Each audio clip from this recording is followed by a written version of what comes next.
अस्सलाम वालेकुम मुअज़्ज़ज़ मबरान, मेरा नाम सुल्तान मोहम्मद है। मैं B17 का रिहायशी हूँ। मैं फेडरल गवर्नमेंट से एडिशनल सेक्रेटरी रिटायर्ड हूँ। मल्टी मैनेजमेंट के इंतखाबात में मैं मल्टी फाउंडर्स ग्रुप की तरफ से एग्जेक्टिव मेंबर का इलेक्शन लड़ रहा हूँ। अच्छा, बिस्मिल्लाहिर्रहमानिर्रहीम। Sultan Mohammad, president resident welfare committee founders B17 आपसे मुखातिब हूँ।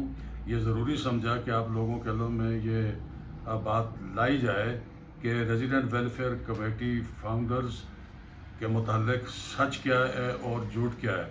ये तंजीम हमने कैसे बनाई, किन तकालीफ का सामना किया और कहाँ तक इसके मकासद हासिल करने में हम कामयाब रहे। मेरी शिफ्टिंग यहाँ 2014 में हुई और यहाँ पर कोई ऐसा फोरम नहीं था जो कम अज़ कम अगर कोई फौतगी हो जाए तो वहाँ जनाजे को उठा के कहीं कब्रिस्तान तक ले जाए। यह बहुत बड़ा फलाह था यहाँ पर, और न ही यहाँ पे कब्रिस्तान की जगह थी। इस कमी को महसूस करते हुए मैंने अपने साथ 3-4 लोग और मिलाए और हमने सबसे पहले मल्टी से कब्रिस्तान की जगह मंजूर कराई। वहाँ गोरकुन भर्ती करवाया, उसकी 4 दीवारी कराई और वहाँ पर कब्रिस्तान के जो जितने भी एलाइड साजो सामान है, सेल पत्थरें वगैरह, वो सोसाइटी से हमने दिलवाए। और जिस दिन हमने ये काम किया उसके नेक्स्ट दिन ही वहाँ पे एक फौतगी हो गई और पहली कब्र हो गई, जो इस वक्त वहाँ पर 150 से ज़्यादा कब्रें मौजूद हैं। अगर ये कब्रिस्तान वहाँ पे न होता तो आज लोग अपने जनाजे कंधों पे उठाए दर बदर घूम रहे होते। तो ये एक बहुत बड़ी facility resident welfare committee founder के प्लेटफार्म से हमने रेजिडेंट्स के लिए हासिल की। इसी तरीके से रेजिडेंट्स की कोई सुनवाई नहीं होती थी, न साइट ऑफिस में न हेड ऑफिस में। जहाँ भी जाते थे इनको दत्कारा जाता था। इनकी इज़्ज़त नफ्स को बहाल करने के लिए, इनको अपने हकूक़ हासिल करने का रास्ता दिखाने के लिए और इनके मुंह में ज़ुबान डालने के लिए हमने ये फोरम बनाया। और माशाल्लाह इस फोरम पे आगे फिर क्या कामयाबियाँ हुई वो मैं आपको बताता हूँ। कब्रिस्तान का जिक्र मैं आपसे कर चुका। इसके अलावा टाल प्लाज़ा आते जाते उसके ऊपर पैसे देते थे और बड़ी तकलीफ़ होती थी। टाल प्लाज़ा हमने चेयरमैन NHS से मीटिंग्स की, दीगर अथॉरिटी से की, कुछ नहीं बना। बिल आखिर मैंने टाल प्लाज़ा के ऊपर जाके अपने साथियों के साथ स्ट्रांग प्रोटेस्ट किया और अल्लाह के फजल से हम टाल प्लाज़ा फ्री करने में कामयाब हो गए, जो आज तक 3-4 साल हो गए आप लोग फ्री उस सर्विसेज को एंजॉय कर रहे हैं। इसी तरीके से जी बिजली का निज़ाम, यहाँ B17 का बिजली का निज़ाम ऐसा था कि जब बिजली जाती थी तो फिर चली जाती थी, कोई पुरसान हाल नहीं होता था। फिर 10 दिन ना आए, महीना ना आए, अल्लाह हाफिज़। उसको हमने यहाँ उसके लिए प्रोटेस्ट भी किया, हमने गेट भी बंद किए, हमने मैनेजमेंट के साथ लड़ाइयाँ भी की और अल्लाह के फजल से इस वक्त आपकी जो ना फ्लॉलेस बिजली B17 में चल रही है। और साथ साथ उन्होंने आपका ग्रिड स्टेशन जो अरसद से पड़ा था, ऑपरेशनल नहीं हो रहा था, उसको भी हमने ऑपरेशनल कराया। और इस वक्त अल्लाह के फजल से B17 में बिजली का कोई इशू नहीं है। इसी तरीके से जी आपके अगले जो ब्लॉक्स हैं, D ब्लॉक है, C ब्लॉक का कुछ पोर्शन है, E ब्लॉक है, F है, वहाँ अंडरग्राउंड केबलिंग नहीं थी बिजली की। वो हमने इंतज़ामिया को प्रेशराइज करके वहाँ उसके अंडरग्राउंड केबलिंग करवाई। कुछ ऐसा बाकी है जो इंशाअल्लाह आने वाले वक्त में वो भी हो जाएगा। इसी तरीके से जनाब अली आपके गेट नंबर 1 और 2 के दरमियान यू टर्न नहीं था। गेट नंबर 2 से लोग निकलते थे, सामने यू टर्न था। रोज़ाना कोई ना कोई इंसानी जान वहाँ पे ज़ाया होती थी।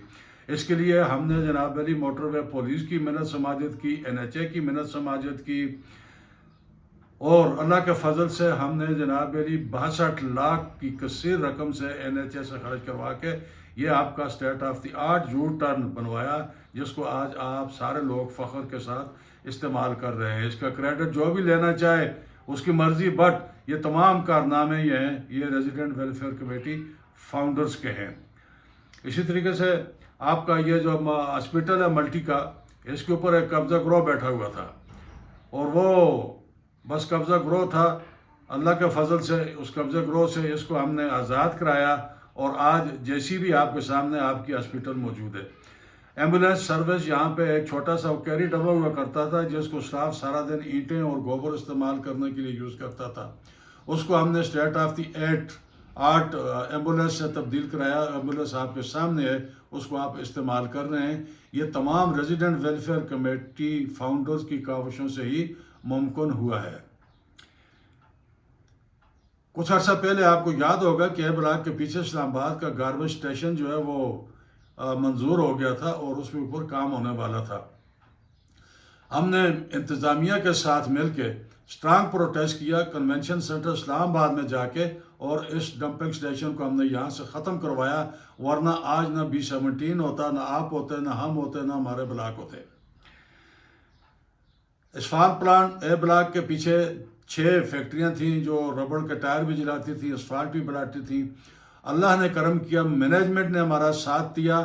ہم ہائی کورٹ میں گئے, وہاں سے ہم کیس جیتے. ہم انوائرمنٹ ٹریبونل میں گئے, وہاں سے ہم نے کیس جیتا. اس کے اوپر ابھی امپلیمنٹیشن نہیں ہو رہی چونکہ پاکستان ہے, آپ کو پتہ ہے یہاں کیسے حالات رہتے ہیں. ابھی ہم کنٹیمپٹ آف کورٹ میں گئے ہوئے ہیں اور ابھی انشاءاللہ کچھ دنوں تک وہ کیس بھی کورٹ میں لگ جائے گا. اور اس میں مینجمنٹ نے ہماری بھرپور مدد کی ہے, ہر قسم کی فائنینشیل مدد کی ہے, انہوں نے ہمیں مارل سپورٹ دی ہے, ہر وقت ہمارے ساتھ کھڑے رہے, ہم ان کے مشکور ہیں.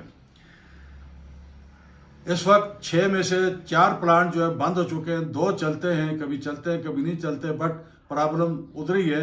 انشاءاللہ اس کو ہم سالو کر کے چھوڑیں گے.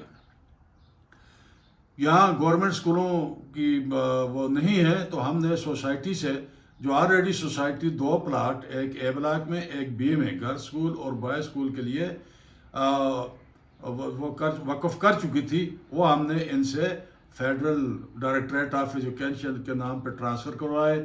وہاں سے PWD سے ہم نے ان کی فیزیبلٹیز بنائیں, ان کے نقشے بنوائے, ایسٹیمیٹ بنوائے, اور پھر وہ لے کے ہم منسٹری آف فنانس گئے. لیکن درمیان میں کچھ واقعات ایسے ہو گئے کہ پھر وہ پایا تکمیل تک نہیں پہنچ سکا, لیکن اس کو انشاءاللہ ہم پایا تکمیل تک پہنچائیں گے. پانی کی سپلائی بہت بڑا ایشو ہے یہاں پر.